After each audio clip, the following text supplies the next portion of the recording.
مجھے سمجھنے کی ضرورت نہیں تھی، یہ پیلی روشنی غالباً زندگی بھی بن سکتی تھی، چنانچہ میرا رخ اس کی جانب ہوا۔ روشنی ایک اور دوسرے دروازے کی جانب سے ابھر رہی تھی۔ کچھ سوچی سمجھی بغیر میں اس دروازے سے اندر آیا، تب میں نے کشادہ اور وسیع چھت والا غار دیکھا جس کی دیوار میں ایک مشل روشن نظر آ رہی تھی، گویا یہاں انسانی وجود بھی ممکن ہے، لیکن کون؟ میں نے سہمی ہوئی نگاہوں سے اطراف کا ماحول دیکھا۔ ہر طرف ایک سنسان سی کیفیت آ رہی تھی، ہال میں کچھ بھی نہیں تھا۔ میں سمجھ نہیں پایا کہ یہ کیسی جگہ ہے۔ بہرطور میں اس بڑے سے ہال میں چھپنے کی جگہ تلاش کرنے لگا۔ دفتن ہی مجھے خیال آیا کہ غار کی مشل بجھا دی جائے، کیونکہ یہ روشنی جس طرح میری رہنمائی کرنے کا باعث بنی تھی، اسی طرح میری تعاقب میں آنے والوں کو بھی اس طرف متوجہ کر سکتی تھی۔ چنانچہ میں نے سب سے پہلا کام یہی کیا۔ غار کے اس حصے میں پہنچ کر میں نے اس مشل کو بجھایا۔ مشل بجھی تو غار میں گپ اندھیرا ہوا، اتنا کہ ہاتھ کو ہاتھ سجائی نہ دے۔ اب میں اپنے لیے کوئی جگہ تلاش کرنے لگا جہاں میں بیٹھ کر سانس لے سکوں۔ اندھیرے میں ٹٹول ٹٹول کر کافی آگے بڑھ آیا، دفتن ہی میرا پاؤں کسی چیز سے ٹکرایا اور میں گرتے گرتے بچا۔ میں نے دونوں ہاتھوں سے سہارا تلاش کیا اور مجھے ایسے لگا جیسے وہاں کوئی صندوق سا موجود ہو۔ اب ذرا سا افسوس ہونے لگا کہ کاش میں اس مشل کو نہ بجھاتا، دیکھتا تو صحیح کہ یہ صندوق کیسا ہے۔ لیکن اب کیا ہو سکتا تھا؟ میں اس صندوق سے ٹک کر بیٹھا اور سوچنے لگا کہ اب زندگی کون سا رخ اختیار کر رہی تھی، کیا ہونا ہے، اب آگے کیا ہونا ہے۔ سوچو کہ اسی گرداب میں چکراتے ہوئے آنکھوں میں نیم غنودگی کی سی کیفیت اتر آئی اور شاید نیند آ گئی۔ نیند جو کہ ایک فطری تقاضا ہے اور ہر حالت میں اور ہر کیفیت میں آ جاتی ہے۔ نہ جانے یہ کون سی جگہ تھی، نہ جانے میں کہاں آ چکا تھا، لیکن نیند نے ہر احساس کو دل سے دور کیا۔ پھر نہ جانے کب میری آنکھ کھلی، دماغ چکرا رہا تھا، تھوڑی سی گھٹن بھی تھی، چنانچہ اپنے ذہن کو قابو میں کرنے کی کوشش کرنے لگا۔ پھر اچانک ہی مجھے کچھ انسانی آوازیں سنائی دی اور میں ایک دم سے چونک پڑا۔ میرے دل کو شدید خوف کا احساس ہوا۔ غالباً وہ لوگ تلاش کرتے ہوئے یہاں تک آ ہی پہنچے۔ اچانک ہی میں نے کہیں پوشیدہ ہونے کے بارے میں سوچا، لیکن کچھ پتا ہی نہ تھا کہ یہ سب کچھ کیا ہے۔ پھر مجھے وہ صندوق یاد آیا جو کہ کافی بڑا تھا اور جس سے کمر لگائے میں بیٹھا تھا۔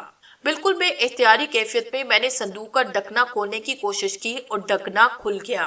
ایک لمحے کے اندر اندر میں صندوق کے اندر داخل ہوا اور میں نے آنکھیں بند کر کے دم روک لیا۔ کاش ان لوگوں سے بچت ہو جائے۔ پھر خاموشی ہو گئی، آوازیں جیسی صندوق کے آس پاس آ کر رک گئی ہوں۔ مجھے ان کے مدھم مدھم سانس لینے کا احساس ہو رہا تھا اور میں سوچ رہا تھا کہ دیکھو اب کیا ہوتا ہے، کہیں وہ لوگ تجسس کا شکار ہو کر صندوق کھولنے کی کوشش نہ کریں۔ اس کے بعد تو بچت کی کوئی امید ہی باقی نہیں رہ جاتی، کیونکہ وہ لوگ مجھے کبھی نہ چھوڑیں گے۔ تھوڑا سا وقت گزرا، پھر اچانک ہی صندوق ہلنے لگا۔ مجھے یوں لگا جیسے وہ لوگ صندوق کو اٹھا رہے ہیں۔ داغ سن رہا تھا، کوئی فیصلہ کرنا مشکل ہوتا جا رہا تھا۔ کرتا بھی تو کیا، جو کچھ بھی سامنے تھا اب بالکل ہی سامنے آ گیا تھا۔ میں ایک مفرور مجرم تھا، کس سے کہتا پھروں گا کہ اس میں میرا کوئی دخل نہیں۔ اب صاف پتہ چل رہا تھا کہ وہ لوگ صندوق اٹھا کر لے جا رہے ہیں اور جانے کہاں لے جا رہے ہیں۔ شاید مجھے باہر لے جا کر ماریں گے۔ پھر یوں ہوا جیسے صندوق کو کسی گاڑی میں رکھا گیا ہو، کھٹ پٹ کی آوازیں ایسی تھی۔ اس کے بعد گاڑی سٹارٹ ہو کر چل پڑی۔ کوئی 30-32 منٹ کا سفر تھا، اس کے بعد صندوق کو گاڑی سے اتارا گیا۔ میری سمجھ میں نہیں آ رہا تھا کہ یہ کیا ہو رہا ہے۔ صندوق کے کسی رہنے سے روشنی اندر آ رہی تھی اور اسی سے ہوا بھی محسوس ہو رہی تھی۔ آخرکار صندوق کو کسی اور چیز میں منتقل کیا گیا، جس کے بارے میں مجھے تھوڑی ہی دیر میں اندازہ ہوا کہ یہ کوئی پانی کا شور ہے۔ نہ جانے کیا ہو رہا ہے۔ موٹر بوٹ کے انجن کے سٹارٹ ہونے کی آواز سن کر یہ بھی پتا چلا کہ مجھے صندوق سمیت موٹر بوٹ میں رکھا گیا ہے اور اب موٹر بوٹ اس طرح آگے بڑھ رہی تھی جیسے وہ پانی کے درمیان سفر کر رہی ہو۔ صندوق کو پانی کے راستے کہیں اور لے جایا جا رہا ہے۔ اس کا مقصد ہے کہ انہیں میرے بارے میں کچھ علم نہیں، بس اس صندوق کو لے جانا چاہتے تھے۔ بہرحال حالات کی کشیدہ کاریاں دیکھتا رہا، پھر اندازہ ہوا کہ اس موٹر بوٹ سے میرے اس نئے گھر کو کسی سمندری جہاز میں منتقل کیا جا رہا ہے، اور اس کے بعد وہاں بھی جنبشیں ہوئی اور آخرکار ماحول پر خاموشی طاری ہو گئی۔ میں نہیں جانتا تھا کہ میرا یہ نیا سفر کہاں سے شروع ہوا اور کہاں پر ختم ہوا۔ مجھے یہاں لانے والے دیر تک باتیں کرتے رہے اور پھر گہرا سکوت اور سناٹا چھا گیا۔ ہاں، کبھی کبھی قدموں کی چاپ سنائی دے جاتی تھی۔ بہت دیر تک انتظار کیا اور جب اس سکوت میں کوئی رہنا اندازی نہ ہوئی تو میں نے صندوق کے ڈھکنے کو ایک بار پھر اپنی جگہ سے کھسکانے کی کوشش کی جس میں کوئی دقت نہ ہوئی۔ غالباً انہوں نے صندوق کی کنڈی بند کرنے کی کوشش نہ کی تھی یا پھر کنڈی تھی ہی نہیں۔ ڈھکنا اٹھا کر میں نے اطراف کے ماحول کا جائزہ لیا۔ کافی وسیع و عریض جگہ تھی جو لکڑی کی بنی ہوئی تھی۔ یہاں اور بھی کئی ساری چیزیں رکھی تھی۔ ایک سمت ایک چوڑا سا خلا نظر آیا جس میں اوپر جانے کے لیے سیڑھیاں بنی تھی۔ یہ سیڑھیاں بھی لکڑی کی تھی۔ اوپر سے ابھرنے والے قدموں کی آوازیں اس بات کا اظہار کر رہی تھی کہ اوپر اچھے خاصے لوگ موجود ہیں۔ ہلکے ہلکے سے جہاز کی وسل بنائی دی تو میرا یہ شبہ تصدیق کا پہنچا کہ میں کسی بحری جہاز میں ہوں۔ او مائی گاڈ، گویا ایک سمندری سفر۔ میرے بدن میں سنسنی سی دوڑ رہی تھی۔ اب سمجھ میں نہیں آ رہا تھا کہ میں کیا کروں۔ اب مجھے بھوک لگ رہی تھی اور ہونٹ پیاس سے خشک ہو رہے تھے۔ آکسیجن تو خیر یہاں تھی، اس کی کوئی دقت نہیں تھی، لیکن یہ بات سمجھ میں نہیں آ رہی تھی کہ وہ لوگ مجھے مخاطب کیوں نہیں کر رہے۔ پھر اچانک ہی صندوق کا خیال آیا اور دیکھنا چاہا کہ یہ صندوق کیسا ہے، اور میں صندوق کی جانب متوجہ ہوا۔ صندوق کافی بڑا تھا اور اس میں 3 تہیں تھی۔ پہلی تہ مخمل کی بنی ہوئی تھی، لیکن اسے ڈھکن کی تہ اٹھایا جا سکتا تھا، اور جب میں نے ڈھکن اٹھایا تو مجھے بڑے زور کا چکر آیا۔ نیچے جواہرات بھرے تھے، سونے کے سکے، زیورات اور نہ جانے کیا کیا۔ میرے خدا، یہ صندوق کسی خزانے کا صندوق ہے اور وہاں کھنڈرات میں چھپا دیا گیا تھا، اور اب یہ لوگ صندوق کو لے کر چل پڑے ہیں۔ میرے خدا، اب کیا ہوگا؟ واقعی یہ لوگ وہ نہیں ہیں جو میرا تعاقب کر رہے تھے، لیکن اگر انہیں یہ اندازہ ہوا کہ میں اس خزانے کا شناسہ ہوں تو پتہ نہیں یہ میرے ساتھ کیسا سلوک کریں گے۔ کافی دیر تک منہ پھاڑے اس خزانے کو دیکھتا رہا، پھر اسے اسی طرح ڈھک کر صندوق کا ڈھکن بند کیا اور اس خلا کی جانب چل پڑا جہاں سیڑھیاں نظر آ رہی تھی۔ پھر میں اس دروازے تک پہنچا جو لکڑی کے تہتوں کو جوڑ کر بنایا گیا تھا اور کافی مضبوط نظر آ رہا تھا۔ دروازے کو کھول کر یہ اندازہ لگانے کی کوشش کی کہ باہر تالا لگا ہوا ہے یا نہیں، لیکن تالا نہیں لگا تھا۔ میں نے جھڑی کو تھوڑا سا کھولا اور گردن نکال کر باہر جھانکا۔ یہ بھی ایک چھوٹا سا کیبن بنا تھا اور اس کیبن میں 3 سیڑھیاں اوپر تک گئی تھی، لیکن اس وقت باہر نکلنا خطرناک تھا۔ ان لوگوں کو میری یہاں موجودگی کا احساس نہیں ہونا چاہیے، ورنہ لوگ ڈنڈے مار مار کر مجھے خلا کر دیں گے اور آرام سے سمندر میں پھینک دیں گے۔ ایک بار پھر میں واپس آیا، کمرے کی سیڑھیوں کا جائزہ لینے لگا۔ یہ کمرہ جہاز کی نچلی منزل پر تھا اور شاید مال خانے کے طور پر بنایا گیا تھا۔ دروازہ اندر سے بند کرنے کا بھی کوئی سسٹم نہ تھا۔ بہرحال یہ سب کچھ جاری رہا اور میں سوچتا رہا کہ دیکھوں تقدیر اب کون سی نئی کہانی سنا رہی ہے۔ اپنے وطن سے ان لوگوں کے ساتھ ہندوستان آیا، پھر یہاں اروند شرما اور دوسرے لوگوں کی سازش کا شکار رہا اور آخرکار اس جہاز تک پہنچا۔ خیر، اب جو بھی ہے آگے دیکھنا ہے کہ کیا کیا جائے۔ بھوک کی شدت پریشان کر رہی تھی، لیکن کچھ بھی نہیں کر سکتا تھا۔ وہ مخمل والی جگہ میں لیٹ کر یہاں پہنچا تھا، بڑی پرسکون تھی اور اس کے علاوہ اور کوئی ذریعہ نہ تھا کہ ابھی میں یہیں آرام کروں۔ کھانے پینے کا کوئی چانس نہیں تھا، نکاحت طاری تھی اور دماغ سویا ہوا محسوس ہو رہا تھا۔ پھر غالباً اس وقت رات ہو چکی تھی کیونکہ اس کا احساس چاروں طرف سے ہو رہا تھا۔ یہ کمرہ بالکل تاریک تھا، بھوک پیاس اب ناقابل برداشت ہو گئی تھی، چنانچہ میں نے سوچا کہ اب جو کچھ بھی ہوگا دیکھا جائے گا، پہلے کھانے پینے کے لیے کچھ تلاش کروں۔ چنانچہ میں صندوق کا ڈھکن کھول کر باہر آیا، اس کے بعد سیڑھیاں عبور کر کے کیبن میں پہنچا اور کیبن کی سیڑھیاں طے کی۔ باہر چاروں طرف تاریک رات کی حکمرانی تھی، بے شک اس جگہ سے میں دور دور تک کے مناظر دیکھ سکتا تھا۔ مجھے اس وقت صرف خوراک کی تلاش تھی۔ جہاز کے عملے کے لوگ ابھی اپنے کاموں میں مصروف نظر آ رہے تھے کیونکہ رات بہت زیادہ نہیں گزری تھی۔ بہت سی جگہ تیز روشنیاں جل رہی تھی، ایک جگہ سے موسیقی کی آواز ابھر رہی تھی۔ ہر شخص اپنے طور پر مگن تھا۔ میں جہاز کا جائزہ لے رہا تھا، بڑی ہی عظیم الشان جہاز تھا۔ کراچی کی بندرگاہ پر میں نے اس طرح کے جہاز دیکھے تھے، لیکن کبھی ان پر غور نہ کیا تھا۔ آج میں خود ایک جہاز پر موجود تھا۔ بہرحال سمجھ میں نہیں آ رہا تھا کہ کیا کروں کیا نہ کروں۔ سب سے پہلے یہ سوچا کہ کچن تلاش کروں، ان کی نگاہوں سے بچنا بہت مشکل تھا۔ بہرحال تقدیر کے سہارے آگے بڑھتا رہا۔ پھر وہ ایک کھانے کی خوشبو ہی تھی جس نے مجھے اپنی جانب متوجہ کیا، اور اس خوشبو کے سہارے کچن تک کا سفر بہت زیادہ مشکل ثابت نہ ہوا۔ میں نے اپنے آپ کو پوشیدہ کر کے کچن میں جھانکا، وہاں 2-3 افراد موجود تھے۔ میں جائزہ لیتا رہا اور پھر میری نگاہ ایک ایسی کھڑکی پر پڑی جو جہاز کے وسیع و عریض کچن کے کاؤنٹر کے بالکل نزدیک تھی، اور اس کاؤنٹر پر کھانے پینے کی بے شمار اشیاء کا انبار پڑا تھا۔ اس کھڑکی کے راستے ہاتھ اندر داخل کر کے کم از کم اتنی چیزیں اٹھائی جا سکتی تھی کہ پیٹ بھر جائے۔ شرط یہ کہ تقدیر ساتھ دے اور کسی کی نگاہ میرے ہاتھ پر نہ پڑے۔ چنانچہ میں آہستہ آہستہ چلتا ہوا کھڑکی کے نزدیک پہنچا اور وہاں سے اندر جھانکنے لگا۔ سب لوگ اپنے اپنے کاموں میں مصروف تھے۔ میرے سامنے ڈبل روٹیاں اور پنیر رکھا ہوا تھا، غالباً سینڈوچ بنائے جا رہے تھے۔ منہ میں پانی آیا۔ میں نے خسرت پر نگاہوں سے ان چیزوں کو دیکھا اور پیٹ کی حالت پر غور کرنے لگا۔ دل نے کہا کہ اب جو کچھ ہوگا دیکھا جائے گا، کام تو شروع کروں۔ چنانچہ ہاتھ بڑھا کر میں نے بیف کا ایک پیکٹ اٹھایا۔ میرا ہاتھ باہر آیا اور اندر کسی قسم کی تحریک نہ ہوئی تو میری ہمت بڑھی۔ چنانچہ میں نے اپنا کام شروع کیا۔ اس سے کچھ زیادہ چیزیں ہاتھ لگ جائیں تو اچھا ہے، تھوڑا سا وقت نکل جائے گا، ورنہ بار بار یہاں آ کر اتنی آسانی سے سب کچھ حاصل نہیں ہو سکتا۔ چنانچہ مزید کوشش کر کے میں نے ڈبل روٹیاں، بیف کے کئی پیکٹ اٹھائے۔ اندازہ ہو رہا تھا کہ اس کے علاوہ کسی اور چیز کا ہاتھ لگنا ممکن نہیں، البتہ پانی کا مسئلہ ٹیڑھا تھا۔ بہرحال یہاں سے تو آگے بڑھوں۔ چنانچہ میں وہاں سے ہٹا۔ اسی طرح چھپتے چھپاتے مجھے واپس تہخانے میں پہنچنا تھا۔ میں نہیں چاہتا تھا کہ وقت سے پہلے کسی کو اس بارے میں کچھ معلوم ہو۔ تقدیر نے ایک اور جابری کی۔ وہ ایک پائپ لائن تھی جو مجھے نظر آئی، اس میں کئی نل لگے تھے۔ اس کا مقصد کیا تھا میں نہیں سمجھ سکا، لیکن پانی اس وقت میری ہمت ضرور تھی۔ میں نے نل کھول کر ٹھنڈا پانی پیا۔ پائپ لائن کی اس جگہ موجودگی کا بالکل پتہ نہ چل سکا، لیکن بہرطور قدرت نے میری مدد کی تھی۔ پانی پینے کے بعد میں واپس چل پڑا اور چند لمحوں کے بعد تہخانے میں آیا۔ اپنے ساتھ لائی ہوئی چیزوں کو سنبھالے رکھنا بڑا مشکل کام تھا۔ چنانچہ ان تمام باتوں کو نظر انداز کر کے میں گوشے میں بیٹھا اور اس کے بعد میں نے پیکٹ کھول کر بیف اور ڈبل روٹی کھانا شروع کر دی۔ اس کے بعد ان دونوں چیزوں کو ایک ریپر میں لپیٹنے کے بعد تہخانے میں نگاہیں دوڑائی۔ مجھے ایسی کسی جگہ کی تلاش تھی جہاں ان دونوں چیزوں کو چھپایا جا سکے تاکہ یہ آئندہ کام آئے۔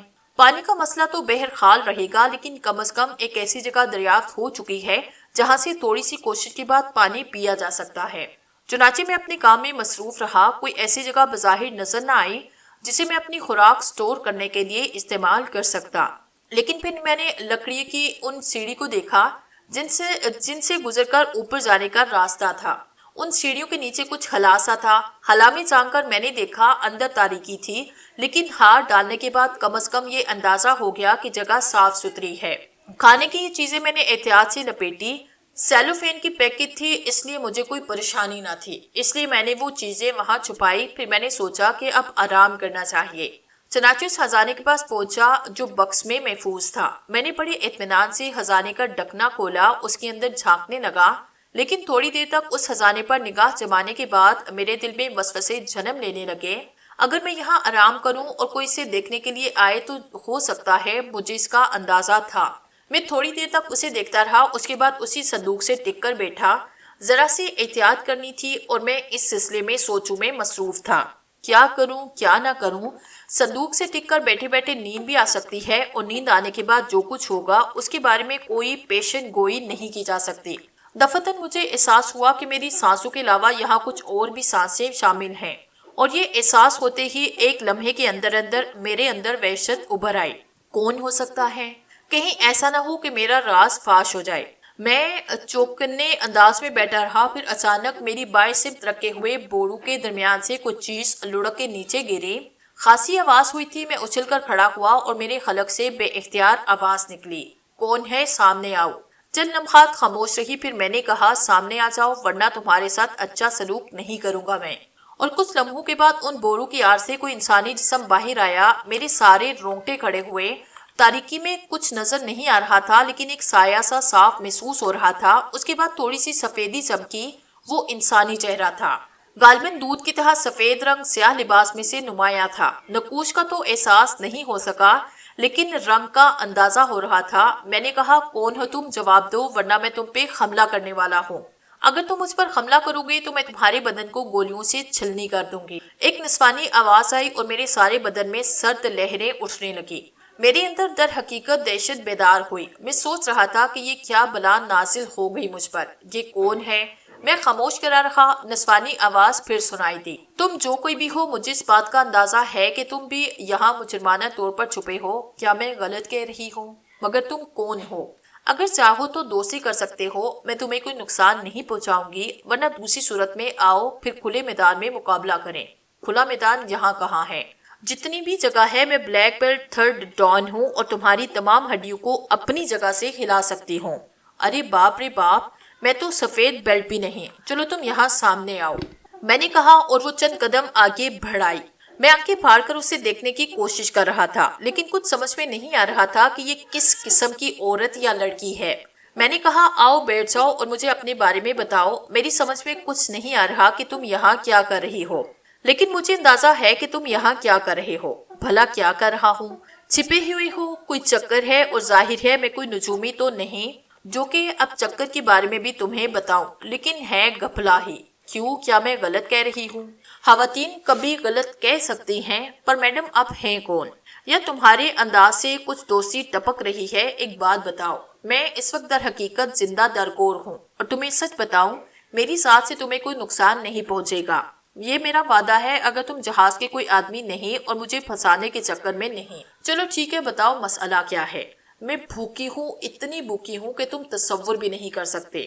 بس یہ سمجھ لو کہ اپنی ول پاور سے کام لے رہی ہو، ورنہ اصولی طور پر مجھے کراتے ہوئے مر جانا چاہیے۔ اچھا چلو ٹھیک ہے، شاید قدرت نے میرے حاصل کیے ہوئے رزق میں تمہارا حصہ رکھا تھا، آؤ بیٹے یہاں بیٹھ جاؤ، میں نے کہا۔ اس کے بعد سیڑھی کے نیچے سے اپنے سٹور سے بیف اور ڈبل روٹی نکال کر اس کے سامنے رکھی۔ ارے باپ رے باپ، تم تو واقعی بڑے کام کے ثابت ہوئے، تم نے میری زندگی بچائی، معافی چاہتی ہوں، اب تھوڑی دیر تک گفتگو نہیں کر سکوں گی۔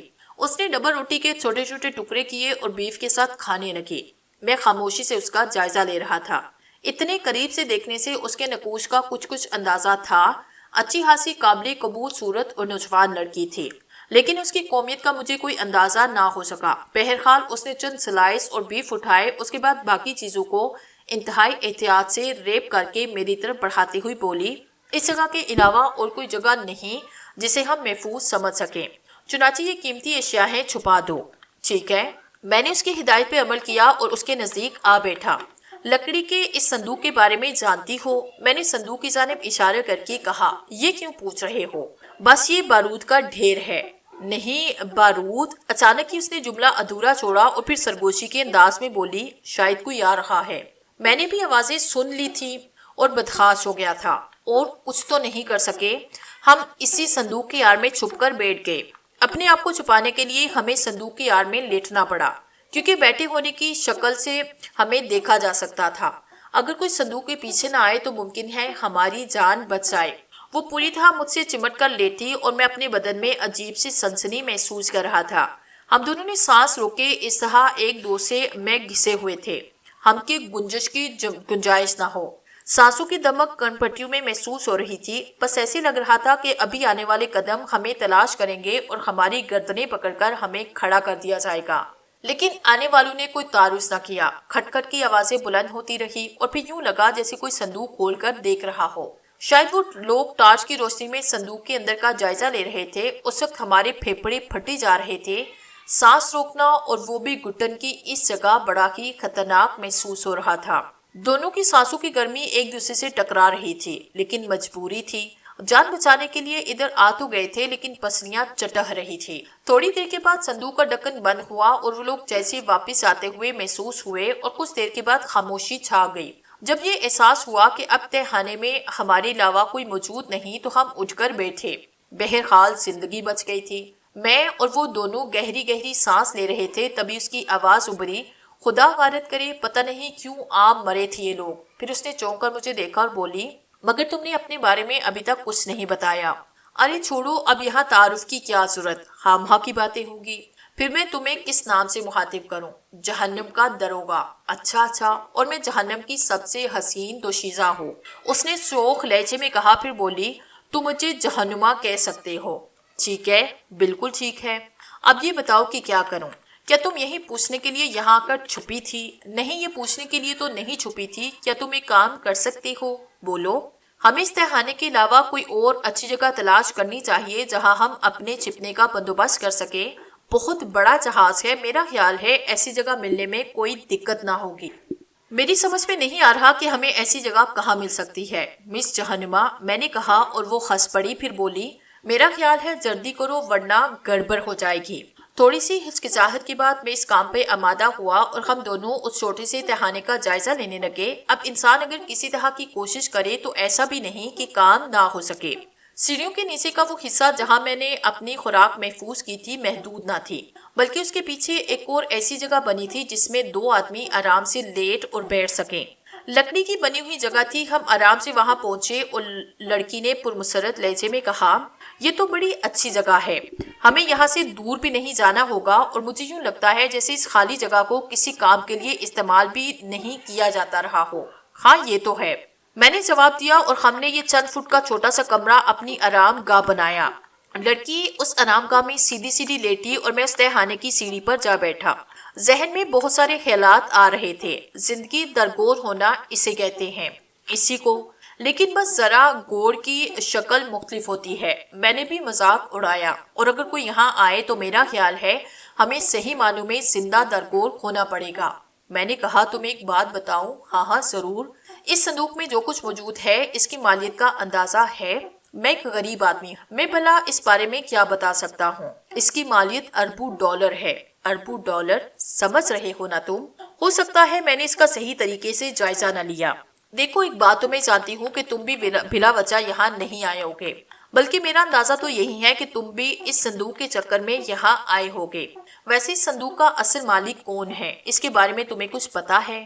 بابا، مجھے کچھ نہیں پتا، میں تو اس صندوق میں چھپا ہوا تھا اور یہ لوگ کمبخت مجھے یہاں اٹھا لائے۔ نہ مجھے یہ پتا تھا کہ اس کی تہ میں جواہرات ہیں، اور نہ مجھے یہ پتا تھا کہ یہ صندوق ہے کیا بلا۔ وہ تو اب یہاں آنے کے بعد میں نے دیکھا۔ واقعی؟ وہ چہکتے ہوئے بولی۔ جی، اور کیا فرما سکتا ہوں اس سلسلے میں نے جلے کٹے لہجے میں کہا، اور وہ ہنس پڑی۔ آدمی بڑے مزیدار معلوم ہوتے ہو، بات بات میں جلی کٹی باتیں کرنے لگتے ہو۔ اچھا، تم اس بات سے انکار کرتے ہو کہ تمہیں صندوق کے بارے میں کچھ معلوم نہ تھا؟ کتنی بار انکار کروں؟ آخری بار کر دو۔ ہاں، مجھے نہیں تھا معلوم۔ تو کیا تمہیں اس صندوق کے مالک کے بارے میں کچھ نہیں پتا؟ کمال کرتی ہو، صندوق کے بارے میں پتا نہیں، مالک کے بارے میں کیا بتا سکتا ہوں؟ تو پھر میں بتاؤں؟ جی ارشاد فرمائیے۔ میں نے کہا، اس کے مالک کا نام ہے doctor Jain. Good, very good. اور میرا نام ہے گھینس، سائرہ گھینس۔ اب دیکھو نا، تعارف تو کرنا ہی ہے ایک دوسرے سے۔ حالات نے ہمیں ایک ہی کشتی کا مسافر بنایا، تو پھر ہم ایک دوسرے سے واقفیت کیوں نہ حاصل کریں؟ یہ کشتی نہیں، جہاز ہے میڈم۔ ہاں ہاں، جہاز تو پھر میں نے تو تمہیں اپنا نام بتایا، تم نے کچھ نہیں بتایا اپنے بارے میں۔ اصل نام بتاؤں یا وہ نام جو بہت سے اب تک مل چکے ہیں؟ اصل ہی بتاؤ تو زیادہ اچھا ہے، ویسے تمہاری مرضی۔ تو پھر میرا نام احتشام ہے اور مجھے شامی کہتے ہیں۔ میں تو تمہیں اپنا نام بتا چکی ہوں کہ گیس ہے، سائرہ گھینس۔ ویسے تمہارا تعلق کہاں سے ہے؟ زمین و آسمان کے درمیان سے، میں نے کہا۔ لگتے تو ایشیائی ہی ہو۔ ایشیا بھی زمین آسمان کے درمیان ہی ہے۔ درمیان نہیں بلکہ زمین پر۔ ٹھیک ہے، ویسے انڈیا میں کیا کر رہے تھے؟ جک مار رہا تھا۔ اچھا مشغلہ ہے، ویسے میں انڈین نہیں، بس یوں سمجھ لو کہ یہاں آپ پھنسی ہوں۔ ایک اچھے ہاسے کھاتے پیتے خاندان سے میرا تعلق ہے۔ یوں سمجھو کہ میرے خاندان کے لوگ میری زندگی کے گاہک بن گئے۔ اگر میں کچھ اور وقت ان کے درمیان گزارتی تو ماری جاتی۔ چنانچہ میں نے پہلے انڈیا اور پھر یہاں سے فرار ہو کر ایران جانے کا فیصلہ کیا، اور اب ہم لوگ ایران ہی جا رہے ہیں۔ کیا تمہیں اس بات کا علم ہے؟ نہیں، یہ جہاز؟ میں نے بے اختیار سوال کیا۔ ہاں، یہ ایک لمبی کہانی ہے، مختصر یوں سمجھو کہ میں بالکل اتفاقیہ طور پر ڈاکٹر جین کے پروگرام سے آگاہ ہو گئی، اور عام لوگوں کی طرح خزانوں اور دفینیوں کا شوق، یہ عظیم الشان خزانہ اس نے ہندوستان کے ایک انتہائی قدیم مندر سے چرایا ہے۔ اس میں زرد و جواہر کے ساتھ اعلیٰ قسم کے تاریخی ورثے بھی محفوظ ہیں۔ ڈاکٹر جین اس خزانے کو نہ جانے کتنی قربانیاں دے کر حاصل کرنے میں کامیاب ہوا، اور اب وہ اسے یہاں سے چرا کر لے جا رہا ہے۔ میں کون ہوں، کیا ہوں، یہ ابھی نہیں بتا سکتی۔ بس یوں سمجھو کہ میں ڈاکٹر جین کے منصوبے سے واقف ہوں اور اس کا پیچھا کر رہی ہوں۔ میرے علم میں اس کا یہ پروگرام آیا، یہ جہاز یہاں سے ایران جائے گا۔ میں نے سوچا کہ ایران تک کا سفر کس طرح طے کیا جائے۔ جہاز کے کپتان سے ڈاکٹر جین کے کافی تعلقات تھے، اور اس کی مدد سے وہ اس عظیم الشان خزانے کو پوشیدہ طور پر یہاں سے جا رہا تھا۔ جب یہ پروگرام میرے علم میں آیا تو میں نے دل میں سوچا کہ میں خود بھی کسی طرح اس جہاز میں سفر کروں، اور آخرکار میں اس کا تعاقب کرتے ہوئے یہاں تک پہنچ گئی۔ مگر تم حیرت انگیز انسان ہو، تمہارا کیا قصہ ہے اور اس خزانے سے تمہارا کیا تعلق ہے، یہ میں نہیں جانتی۔ جو کچھ میں تمہیں بتاؤں گا تم خود بھی اس پر یقین نہیں کرو گے۔ بس یوں سمجھ لو تقدیر کا ستایا ہوا ہوں اور میرے دشمن بھی میری طاق میں لگے ہوئے ہیں۔ نہ جانے کس طرح یہاں تک پہنچا ہوں، میرا نہ تو اس خزانے سے کوئی تعلق ہے اور نہ میں ڈاکٹر جین کو جانتا ہوں۔ بس یوں سمجھو کہ تقدیر نے مجھے اس صندوق تک پہنچایا جس کے بارے میں مجھے علم نہ تھا۔ البتہ ایک دلچسپ بات یہ ہے کہ میری جیب میں پھوٹی کوڑی نہیں، لیکن میں سینہ تان کر یہ کہہ سکوں گا کہ میں نے ایک اتنے بڑے خزانے میں بیٹھ کر سفر کیا۔ لڑکی ہنسی اور بولی، تمہاری شکل تو میں نے ابھی تک نہیں دیکھی، میرا مطلب ہے ٹھیک سے نہیں دیکھی، لیکن کافی انٹرسٹنگ آدمی لگتے ہو۔ پتہ نہیں آدمی لگ بھی رہا ہوں یا نہیں، میں نے ٹوٹے ہوئے لہجے میں کہا، اور پھر وہ ہنسی اور بولی، اچھا اب ایک بات بتاؤ۔ ہاں ہاں بولو، اصلیت میں تم کون ہو؟ اس کے سوال پر میرا دماغ بھگ سے اڑا۔ میں نے غور سے آنکھیں پھاڑ کر اسے دیکھا، پھر بولا، کیا کہنا چاہتی ہو؟ پتہ نہیں تم سچ بول رہے ہو یا جھوٹ، لیکن ایک بات کا تو مجھے یقین ہے کہ تم میرے مخالفوں سے نہیں ہو سکتے۔ یوں تو میں تمہیں جھوٹا بھی سمجھ سکتا ہوں گھیس، یہ بھی نہیں کہہ سکتا کہ تمہارا نام گھیس ہے یا بھی نہیں۔ ہو سکتا ہے تم بھی میرے دشمنوں میں سے ہو اور میرے پیچھے پیچھے یہاں تک آ گئی۔ میں تمہیں ہر طرح سے اعتماد دلانے کے لیے تیار ہوں۔ میں تمہیں بالکل نہیں جانتی، میری خواہش ہے کہ تم میری طرف سے کسی غلط فہمی کا شکار نہ ہو اور میں تمہارے ساتھ رہوں۔ اب تو میں اس بات کے لیے خوفزدہ ہو گئی ہوں کہ تم کسی پر میرا انکشاف نہ کر دو۔ اس کا ایک بہترین طریقہ ہے، میں نے کہا۔ کیا؟ ہم دونوں جہاز کی اسی خفیہ تہانے میں ساتھ رہیں۔ ارے واہ، زندہ باد، چلو پھر ہاتھ ملاؤ۔ میں یہ عہد کرتی ہوں کہ کم از کم ایران تک تمہارے ساتھ رہوں۔ اس نے اپنا نرم و نازک ہاتھ پھیلایا اور میں اس سے ہاتھ ملایا۔ وہ پھر بولی، اب ہم ایک دوسرے کے لیے دل میں کوئی خدشہ نہیں رکھیں گے، کم از کم اس وقت تک جب تک یہ احساس نہ ہو جائے کہ ہم دونوں میں سے کوئی کسی کو نقصان پہنچا سکتا ہے۔ ویسے یار ایک بات بتاؤ، یہ کھانے پینے کی چیزیں تم نے کہاں سے حاصل کی؟ بس یوں سمجھو پیٹ کی رہنمائی مجھے جہاز کے کچن تک لے گئی۔ چلو پھر آرام کرتے ہیں، ویسے یہ جگہ بڑی اچھی مل گئی، ایسے لگتا ہے جیسے یہ ہمارا ہنی مون کیبن ہو۔ کیا؟ میں نے کہا۔ نہیں نہیں، میرا مطلب ہے نام دینے میں کیا حرج ہے، اس نے کہا اور پاؤں پھیلا کر لیٹ گئی۔ میں بھی اس سے تھوڑے فاصلے پر وہیں لیٹا، حالات پر غور کرتا تو ہنسی آنے لگتی۔ زندگی کہاں سے کہاں لے جا رہی ہے۔ ہندوستان میں خاصے وقت گزرا اور اب ماں بدولت سلطنت ایران تشریف لے جا رہے ہیں، اور ادھر میرے دشمن میری تلاش میں سرگردہ ہے۔ غرض یہ کہ جگہ آرام دہ تھی اور جتنی تھکن اس دوران ہو گئی تھی وہ بہرطور نیند سے روشنات تو کرانی ہی تھی۔